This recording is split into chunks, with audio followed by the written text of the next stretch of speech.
طيب طبعا هذا الفيديو اللي راح نشوفه احنا وياكم للطفل موسى، طبعا اخر ايام كان له يشرد من البيت بسبب زوجة ابوه وشلون كان تعنف بيه وتضرب بيه، فخلونا احنا وياكم نشوفه وشنو يقول بهذا الفيديو. هسه انت اذا نروح تندم اهلك؟ لا ما ندم، بس اذا المعلمة اعيش ايش من المعلمة؟ اذا احبها هواية وتتمناني. شو اسمها المعلمة؟ ضروري. زين ابوك جابك بسيارة من شيء؟ ايه بسيارة. بيا مدرسة كاو؟ بغداد السلام. بغداد السلام. بالجوادي.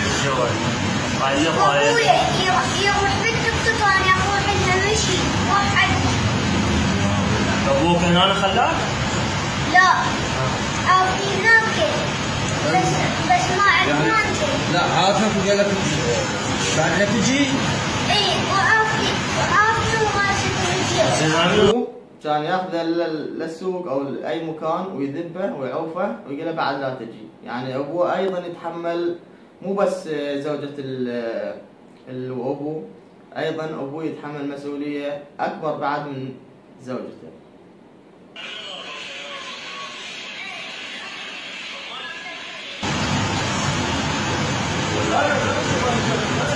ما دام قلت المدرسة هاي اللي يقول الفايل مالي يطلعونه.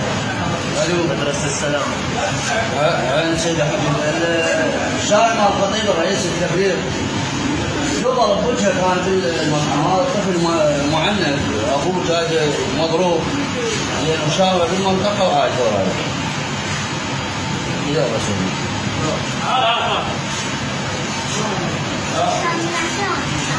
حبيبي هسه كل عمرك هسه بس احنا بس الدليل بالبيت.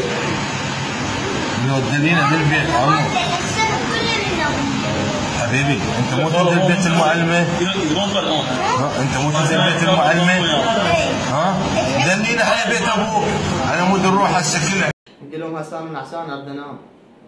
ايش قد هذا كان متعذب بحياته قبل لا يتوفى.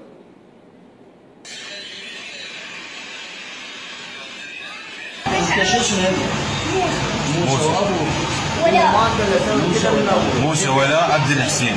موسى لا ما نقدر نقول غير حسبي الله ونعم الوكيل، وان شاء الله ياخذ حقه وينال جزاء كل واحد سبب بموته. هنا نكون وصلنا حبايب قلبي لنهايه الفيديو، لا تنسون اللايك والاشتراك بالقناه، شاركوا الفيديو اصدقائكم حتى يوصل للجميع. نشوفكم بفيديو جديد، مع السلامه.